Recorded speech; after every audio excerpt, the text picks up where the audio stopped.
over a year or something like that. But I'm the tech lead for the HD Maps team for this semester. Cool. All right. So let's jump in, going over quickly our agenda. I'll give a introduction, which I'll just talk about our planning stack. We can see specifically where the high definition map module as well as the behavioral planning module fit into that stack. Then I'll hand it over to Carter, who will talk about HD maps specifically, going over some logical models, our current implementation, a new library we're experimenting with, stuff like that. And then I will follow up talking about behavioral planning. I will talk about how we define the scope of the behavioral planner, and also how we model dynamic features of the environment, and how, based on that model, we actually decide on what high-level behavior the car should perform. And lastly, I'll talk about future improvements to our representation of our environment and how that makes behavioral planning more robust. So sounds like a lot, but we'll get through it in 20 minutes. Okay, so yeah, first let's go over our planning stack overall. So first at the top here, we have our inputs from perception, stuff like our traffic lights that were detected, our objects that we're tracking as they move through the environment. That all feeds into this kind of abstract idea of how we model our environment around the vehicle. And a lot of that model is integrated with the high definition map, because obviously the high definition map represents a good part of the environment, where lanes are, stuff like that. Well, Carter will get into details about that. But then the question is also, how do we integrate the dynamic parts of the environment, the perceived parts of the environment, with that HD map? So I'll talk about that later. But yeah, so once we have this unified representation of our environment, this is what the behavioral planner will query to decide on the high-level behavior of the vehicle. So the design decisions you make in your environment model have a direct impact on how easy or how hard it is to decide on your behavior. Yes, so briefly touch on other parts of the stack, but local planning takes this high-level behavior and actually decides on the specific trajectory and controller actuations to achieve that behavior. We have an idea of a global route, like a sequence of intersections we want to go through. That gets fed into the high definition map to define kind of the lane route we want to take. We have localization, which falls inside of planning, and then also estimation of occupancy around the vehicle using LiDAR laser point cloud scans. Yeah, so a lot of stuff included in the planning stack. I'm just going to try to cover these two components today, and we'll talk about the other ones in a later tech talk. Okay, I guess for people on the call with questions, feel free to kind of interrupt when we're moving from section to section if you have questions about this. On Facebook Live, you can put it in the chat. Maybe Charles can monitor that. But if there are no questions about the stack, let's move on to high definition mapping with Carter. All right. Thanks, Rowan. So I'll just give a brief overview of what HD maps are and how they are used in our stack. So next slide, please. All right, so what are HD maps? It's basically a map, a highly detailed map that is built specifically for the routing and localization of self-driving cars. And so simple HD maps, ones that we're probably going to use, consist of road network plus semantic features. And these semantic features include objects like stop signs, traffic lights, speed signs, things that kind of give meaning to how one would drive through a lane. More complicated HD maps can include things like perhaps a 3D point cloud, which will give highly detailed geometric information about what the road is like, and you can use that to localize even more accurately. So that's what an HD map is, but how exactly is the data in an HD map structured? Well, that's where the logical model comes in. And so there are different methods of organizing how an HD map data is structured. There's different open source and commercial options. Some popular, just to name a few, would be OpenDrive and Here.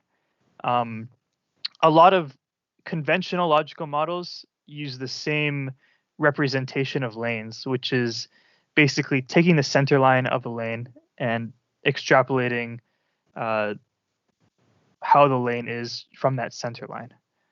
Next slide, please. So now just a little bit about how we currently use HD maps in our stack.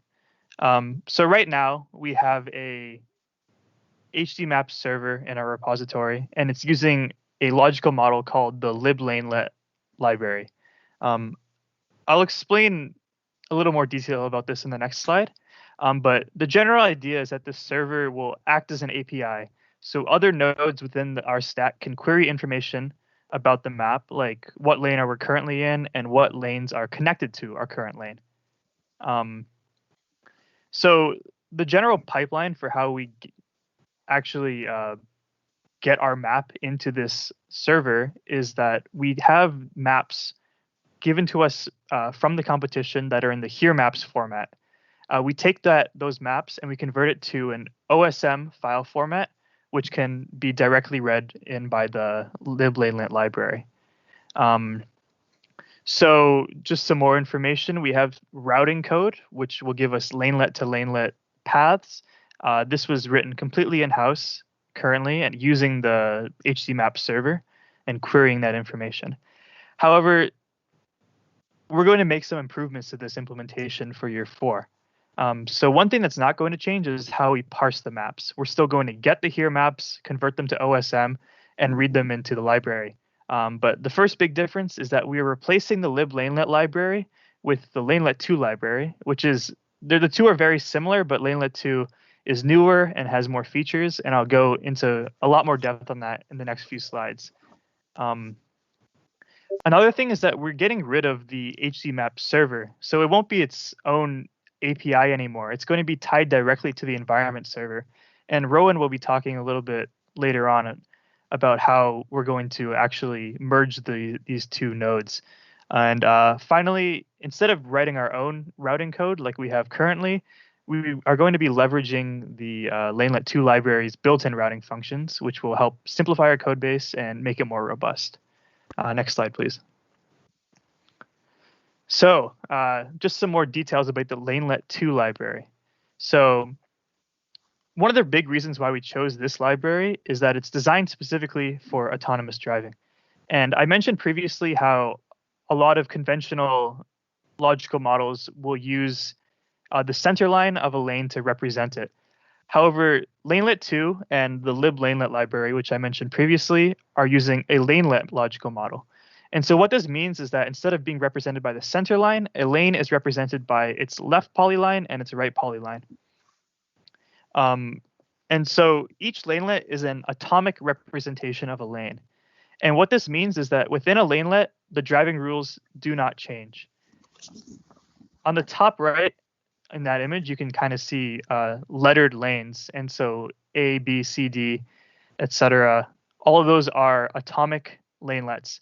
And so within each lane, you can see how the speed doesn't change. What lanes you can merge in doesn't change. So all these things are constant throughout the entire lanelet. In addition to lanelets, there's also these elements called regulatory elements. And these provide traffic rules and are the semantic objects that I mentioned previously. And so, like I said before, this will include stop signs, traffic lights, and speed limits, and more. and we can make relationships between lanelets and regulatory elements in order to, so that a regulatory element can be associated with the lanelet. So as we're driving through a lanelet, we can understand exactly what sort of rules are being applied to it. So on the right again, we can see some layers of the Lanelet 2 library. At the very bottom, we have a physical layer. And so this represents, at its lowest level, just points in geometric space. One layer of abstraction above that is that these points are organized into line strings or polylines, which are then associated with a lanelet. So as you can see, lanelet A is composed of line strings 4 and 7. And as you can see up above, 4 and 7 are the two lines which are bordering the lanelet. In addition, you can see how there are regulatory elements in the relational layer, and how lanelet H has a direct link to the speed limit. And if you look at the map above, you can see how the speed limit applies directly to lanelet H. So as we're driving through lanelet H, we can just query and say, okay, what rules are applying, and we can understand that there is a speed limit of 100. Next slide, please. So another powerful tool of the Lanelet 2 library is how it handles routing. So basically what we can do is we can take a graph of lanelets and convert this into a routing graph based on traffic rules. And so what are traffic rules? They're basically, they describe the laws of driving. So it describes if a lanelet can be legally drivable and if we can move from one lanelet to another. So if you look on the right here, we can see how there's a topological layer and all the lanelets have links between them. So this is the routing graph essentially. And so on the left side, we can look at this car and we can see how there's a link between A and C, meaning that when we're planning a path, it is valid to move from A to C. However, if you look at F and G, these are not connected because it's a little difficult to see, but there is not a dashed line between them. So that is where the traffic rule comes in. There's basically a rule saying, okay, you can't merge lanes if there's a solid line. So that connection between those two nodes is removed. However, if you look to the right of that, there's a routing graph for an emergency vehicle. So this can have different traffic rules. For example, since it's important that emergency vehicles get where they're going as fast as possible, we don't have that rule where we say that we can't cross a straight line or a solid line. We say that we can cross it, so now that link is there. So what you can do with this routing graph is the library will perform a variant of Dijkstra's algorithm on it, and they can calculate the shortest path between two lanelets. And so let's say we want to get from lanelet A to H, we can understand exactly what lanes we can pass through in order to get to our destination. And so we will be using this Lanelet 2 routing to determine lanelet paths from intersection to intersection. So as we turn right into an intersection and we know that we need to turn left at the next one, what lane changes do we have to make? What lane do we have to be in at the end from where we started? And just to explain how very simple Lanelet 2 makes this, at the bottom here, I included 2 lines of code, which basically does everything I talked about. So the first line, you create the routing graph using the map, which you parse in from the OSM file that you have stored, and also the traffic rules object that you created. And then finally, you just query the shortest path with a from lanelet and a destination lanelet, and it'll give you the shortest path. Next slide, please. So do all stacks use HT maps? No. One example of this is Tesla, which is their design philosophy is essentially, instead of having humans code the algorithms, use an artificial neural network to discover what sort of logic will give the best results. So 2 examples of this would be, one, they don't have HD maps, but rather they have a camera feed which is able to pick up where the lane lines are in real time and kind of create a map of the surrounding environment from that. The second example you can see on this parked cars image on the right side. So in a stack with HD maps, perhaps you would just detect a car and then kind of combine it with HD maps information to see if there's a parking lot or a parking spot in that area, and then we can infer that it's parked. However, their approach is essentially saying, okay, we don't have information of what is a parking lot or parking spot. Let's just use a bunch of train data and figure it out from there. Next slide. All right, so I'll hand it back over to Rowan to talk about behavioral planning. Great. Thank you so much, Charles. That was, sorry, not Charles, Carter. That was a excellent explanation of how we use HD maps. Yeah, so I'm going to continue by talking about how we do our behavioral planning, which you will see is tightly coupled or highly reliant on how we model our dynamic and our static environment using the maps Carter was talking about, and then how we incorporate information about our dynamic environment into those maps. But before we get into those details, let's just kind of structure the idea of what is behavioral planning and how do you decide on the responsibilities of a behavioral planner. Let's go back to this picture of our stack and see what type of connections we have here to behavioral planning. So as a high-level description, as I said before, behavioral planning decides on high-level actions that the ego vehicle, the vehicle that you are controlling, should take. Examples of these high-level actions might include what sequence of lanes do we need to traverse in order to get to our destination. So this is highly coupled with the Lanelet route graph search that Carter was talking about. Another high-level action is, should we stop? If so, where should we stop? This, you need to know what lanes you're driving through, because you can only stop on a lane. You don't want to drive outside of the road. But then also you need to look at your dynamic environment and see what type of like stop signs and traffic lights would make you stop. Then another example is, how far can we deviate from the center of the lane while still obeying traffic rules? You don't want to drive into the opposing lane of traffic. You don't want to drive off the road. So yeah, again, this looks at our high definition map. Okay, so what happens after we decide on this high level action? Say we're driving through lane A and then B, and then we need to stop, right?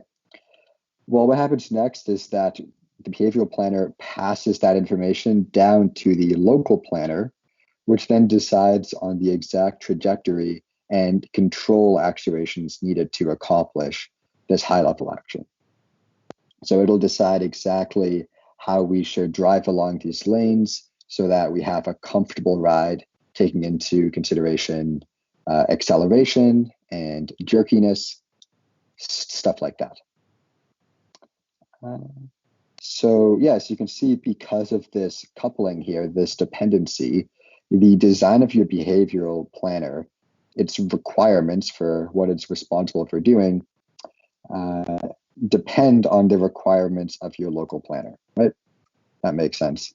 So yeah, this is a common phenomenon in robotic data pipelines where the upstream module, behavioral planning, has its requirements dictated by the downstream module, which is local planning. Of course, different local planner designs have different requirements. As an example of this, I will kind of lay out the requirements for two different local planners that Autonomous is experimenting with. They're called the Frenet Frame Planner and the Model Predictive Control Planner. We won't get into the details of these, just know that they exist and they have different requirements. At our next Tech Talk, 2 weeks from now, I think we're planning to get into these. So if you're interested in local planning, definitely tune in then. But for now, let's just see how they apply to behavioral planning. So in these two boxes, I've laid out the different requirements for the two local planners. So they share some stuff, clearly, like the reference line, which we determined by the sequence of lanelets. We both need that. They both need a stopping distance. So a big part of our behavior is deciding where to stop, right? That's not a decision made by the local planner. We also have this idea of how far we can deviate from this reference line while still obeying traffic rules. And yeah, a difference here between the two designs of local planners is that for NA, you just give it the left and right bounds. So you say at a maximum, you can go this far to the left of the reference line, this far to the right. But for model predictive control, you actually instruct it to drive at a certain lateral deviation from the reference line. So different responsibilities of the local planner and how they're designed are then what make up the requirements for the behavioral planner. Okay. So now that we have that structure of what are we actually trying to do in a behavioral planner, let's examine a common requirement, which is how we determine the stopping distance.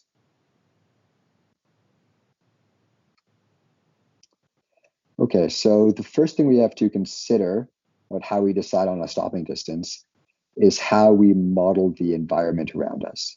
So in order to make a decision, like where we want to stop, we need to have a model of the state of the world at any particular time. So here's a simple graphical representation of one possible model of the environment. Coming in to our environment model, just like in the stack pipeline diagram, is the perception inputs. So stuff like traffic signs, traffic lights, pedestrians, animals. And we also have the state of the ego vehicle coming in, which has stuff like the reference line that we are following. And we need to somehow come up with a model that contains all of this information, all of the stoplights, pedestrians walking through, traffic light states, animals. And we need to, the bottom here, the output of this environment model should be able to easily decide on a stop distance that can be queried by our behavioral planner. So what this looks like in code, our current implementation is pretty much a one-to-one translation of this graphical display here. So here's some C++ code that we won't get into the details of, but just to see kind of how it works in actual code. We have a world state manager class. It takes in a environment data structure, which is published by perception. And then from that, we extract specific information about the dynamic features of the environment that we want to keep track of. And how we frame this information is using finite state machines, which I'll get into graphically on the next slide. But yeah, so we take in our environment, we translate those into a map of these state machines. So traffic lights, stop signs, pedestrians, obstacles. So you see it is pretty much just like this graphical container view with a map containing all of these state machines that represent all of these dynamic features. We also update the ego state. And then we have this API on the other side, which is getting the stop result, which is kind of the output decision of the environment model. Okay, so yeah, I mentioned this idea of a state machine. So each of the dynamic features in the environment has its own life cycle, and depending where it is in its life cycle, we want to react to it differently, right? So how we model the possible states of for example, pedestrian's life cycle, and how we model the transitions between these states is using a finite state machine. So graphically, what it looks like is just handwritten, a graph structure of states. For example, non-active could mean, it does mean that the pedestrian is not moving. It hasn't been moving for a while, and we can safely proceed past it. So it's not moving so we have a trigger here. When we see that the pedestrian is moving, we perceive it as moving, and we transition it to the active state. And now we would want to react to an active pedestrian in a different fashion than a non-active pedestrian, right? Yeah, so this is how we describe the different ways that we could react to a pedestrian as it moves through the world. And again, in code, we try to keep things as simple as possible at Autonomous. So this is, again, pretty much a one-to-one translation between the graphical and C++ code. This might be a bit hard to digest because C++ is pretty verbose, but we have this transition graph, which describes basically this picture here. It's a template class, which has actions, which are state actions, which we transition between the state actions using triggers. And then, yeah, basically we just have some code to create this transition graph as I have drawn here. So ignored, well, let's go active and non-active. So if we're in non-active and we have a trigger that's moving, we go to active. Active, if we are no longer moving, it's paused. If we move out of our region of interest, it's ignored, stuff like that. Okay, let's move on. So now we have this model of our dynamic world, but we've still yet to answer the question of how do we actually decide on a behavior, specifically where should we stop and if we should stop. So part of this is answered by this transition graph here. Specifically, if the pedestrian is in the active state, then we definitely want to consider stopping for it. If it's non-active or if it's far away from us and being ignored, then we don't have to stop for it, right? But we also need information about where the pedestrian is and where is it heading, which is now blocked, but that's what I have down here. Yeah, so we take into this information the state and also the current position of the pedestrian and where it's walking towards. So this is the code version of that. In get stop result, we go through everything in our dynamic environment. So all of the pedestrians, but also all of the signs, all of the traffic lights.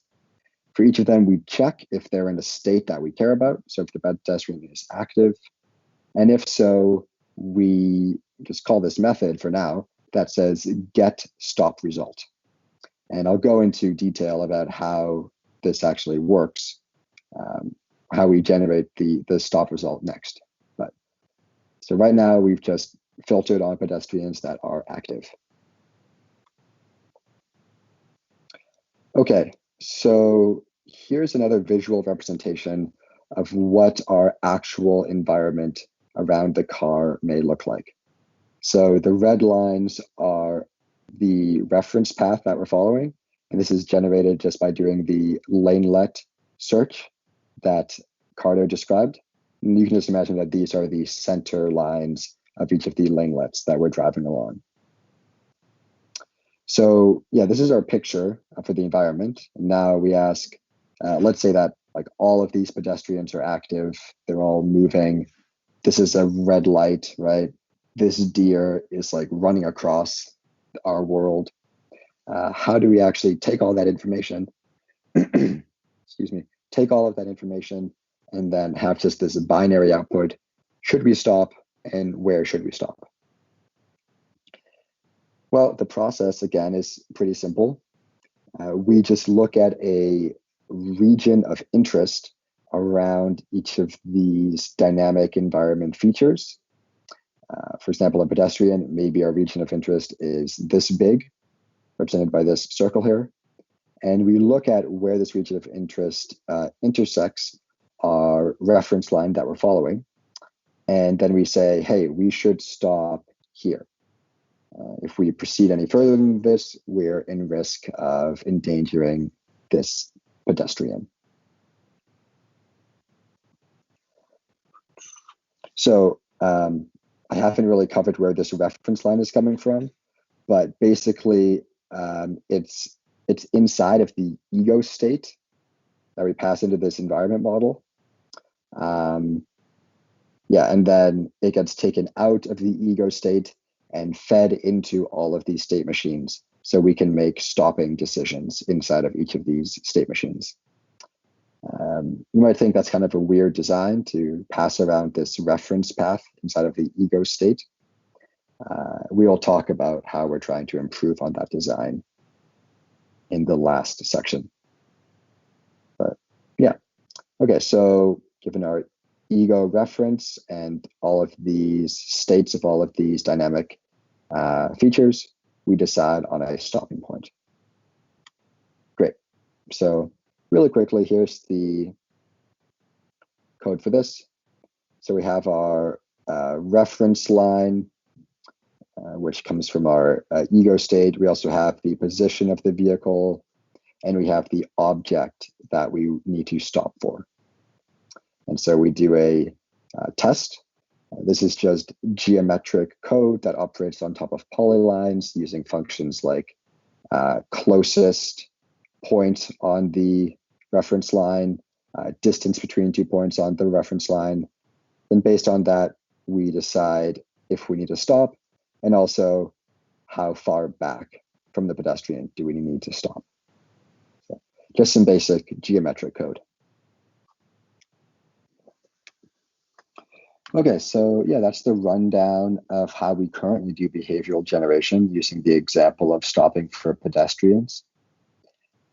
Any immediate questions about that? If not, I'll continue on to our last section here.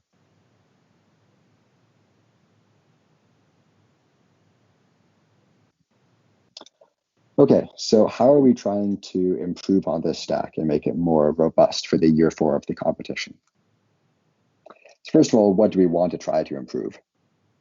As I've touched on a few times before, but now I'll state it explicitly, the current model of our environment, of our dynamic features of our environment, is completely separated from the static map. The static map information, which is of course needed to make behavioral decisions, is stored. So the only information we really have is the reference path, which is stored inside of the ego state and gets passed to each of the behavioral, to each of the dynamic object state machines in order to make stopping decisions based on their distance to the reference path.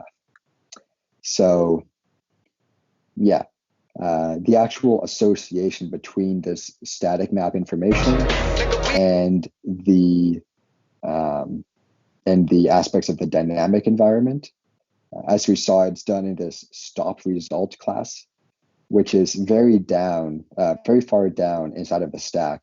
You need to go from the high definition mapping server into the ego state, which decides on the reference line, pass that into the environment model, pass it into each of the finite state machines classes, and then finally call into that stop result test method in order to actually do the association between the dynamic object and that static reference line.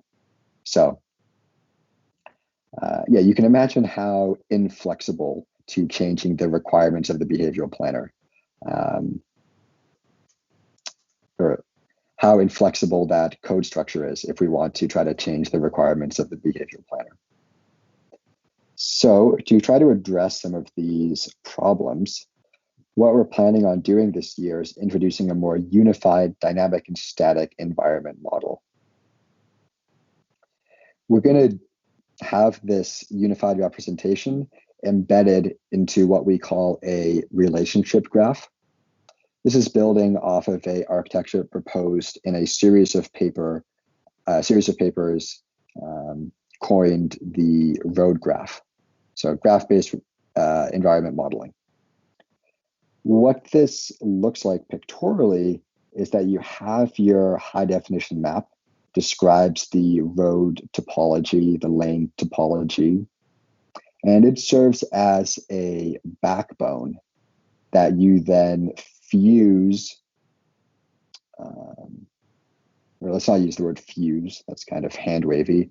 You then create relationships between the dynamic tracked objects in your environment, your occupancy information that you estimate from your LiDAR scans. You set up relationships between these parts of the dynamic environment and parts of the static environment that are held within the high definition map, which they call road graph. For us, it's our Lanelet 2 library. So this is just showing at a high level, we set up these relationships with the HD map backbone. We create this relationship graph, which is embedding all of these relationships. And then from that relationship graph, we can query different behavioral functions. So I could query the relationship graph to find out where my next stopping point should be. So yeah, I make this claim that this representation of a relationship graph makes behavioral functions like finding the stopping point a lot easier. Let's do a quick exploration into the data structures that actually make that possible. So the example I'll talk about is, again, pedestrians. So we have a pedestrian that comes into our environment. It's tracked by our object tracker inside of perception, and it gets sent to us, to our environment model. Okay, what happens next? Well, we create a regulatory element. I'll quickly maybe go all the way back to this so you can see. So a regulatory element is a primitive in the relational layer of the Lanelet 2 library. And the cool thing about regulatory elements is that you can create relationships between them and other primitives of the high definition map. So for example, simple example of speed limits, you can just say that this speed limit sign affects these 3 lanelets. And therefore you have modeled a relationship between the lanelets and your speed limit signs. And you can think about this relationship as a graph. Okay, so skipping backwards to how we do it for pedestrians, the relationships that make up the graph are defined by this Lanelet 2 concept of a rule parameter map. Basically, what this parameter map holds is different roles, and each role can assign to can reference one or more primitives within the map. So this is where you can really design what you want your relationships between different regulatory elements and the rest of the map to look like. So basically, we're going to be modeling pedestrians moving through our environment as regulatory elements because they impact the traffic rules of how we can drive through the map, right? So we're setting up a relationship between these pedestrians and lanelet primitives of our map. We refer to this as the yield role. How it actually affects behavioral planning is that each of these lanelets, if you drive through them, you're going to need to yield to the pedestrian. We also have the second role, which we call refers, which is a list of points. And it is the point on each of these yield lanelets where we need to stop for the pedestrian. So the exact stopping point. So how we actually make this association between the pedestrian and the map primitives is by looking at the track of the pedestrian. So a track is a concept from the object tracker. It stores all of the past states of the pedestrian, so where it walked in the past, and also a prediction of where it's going to be walking in the future.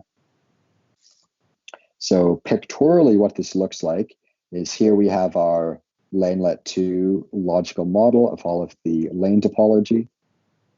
we have this tracked pedestrian moving through our world. So this is looking into the future, but let's say at time 0, so what the current time, the pedestrian is here, but we predict based on how it's been moving in the past that at time 1 it'll be here, time 2 it'll be here, etc., etc. What we then do is we set up a relationship between this pedestrian and the static primitives in the static map. So everything in this relationship is outlined in yellow. So of course, the pedestrian itself is part of this relationship. Also, the lanelets that have to yield to this pedestrian are inside of this relationship. And then all of these stars represent the points in the relationship, which are part of this refers role, the points on the lanelets where we would need a stop for this pedestrian. So given this relationship graph that we've set up between the pedestrian and the map, how does this actually make behavioral planning easier? Well, having this unified representation means that we can query stuff like stopping points directly from our environment model. So since this association is directly modeled, all that's left to do is to query it. So we can, let's say that we already found our lanelet path. Maybe we're trying to get to a lanelet up here. So we have to go through this lanelet into this curve here, and then into this lane, and then maybe you have to switch over to this lane and keep on going up here. Sure, well, whatever. We go through each lanelet in that path, and then we look to see if this lanelet has a relationship to a pedestrian, if it has to yield to a pedestrian. And that's already modeled. We already have direct access to that information because we have this relationship link between the lanelet and the pedestrian regulatory element. So yeah, if we do have this relationship, then we simply cut the lanelet path at this yield point. And that's all we have to do. So our behavioral planning logic becomes a lot simpler, becomes a lot easier to change. While changing the behavior and how we want to generate our behavior actually changes how we would want to model our environment, right? And it'll be a lot easier to change how we model our environment than to change some behavioral planning code that's hidden very far down this large call stack like we had before. So yeah, that's the idea of how we're going to make behavioral generation more robust and flexible under our relation graph. And that's all that we had prepared for today. Hope you guys learned something about mapping and behavioral planning. We'll now open it up for any questions from the audience.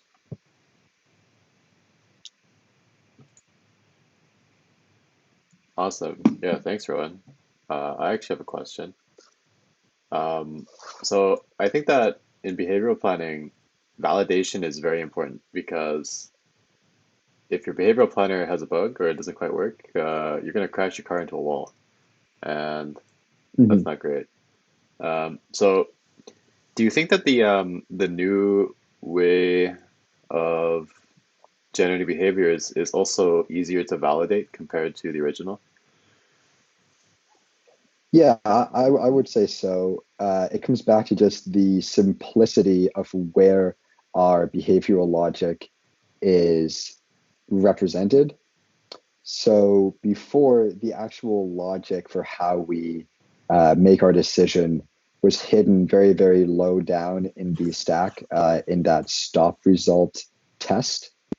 And you can imagine that each of those layers that you go through on that call stack, passing down information, maybe manipulating the information a little bit in each of those call stack layers, that would be very hard to validate, because you would have to validate the behavior of each of those layers and make sure that each of them are consistent, right?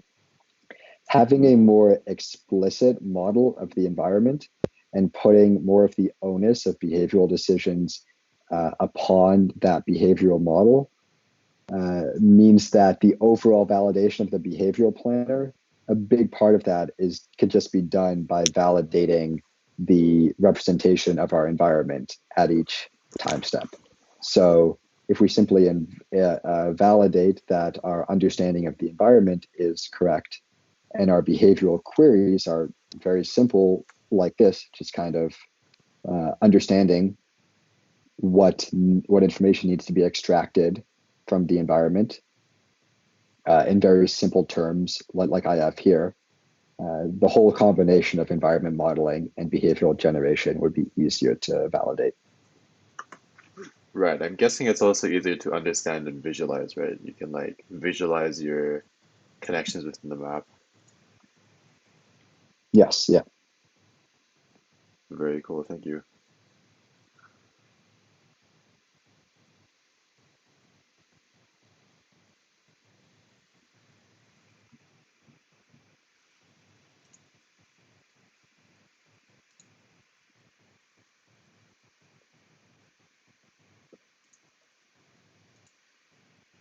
Cool. Does anybody else have any questions?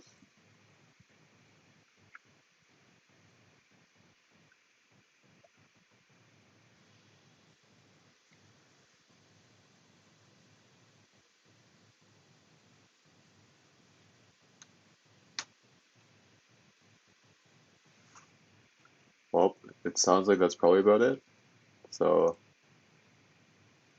unless someone has anything last minute, then yeah, no, thank You check the Facebook chat you. just in case anyone's from the public is chiming in there. Don't know how many viewers we have. I don't know either, and it does not look like we have any questions from the Any Facebook. chats? That is, yeah, unfortunately. Okay. Yeah, no, thank you, Rowan. Thank you, Sounds Karadi, good. for the great presentation. I hope it was informative to other students as well. And have a great day. No worries. Thanks, guys, for tuning in. All right, thanks everyone. See ya.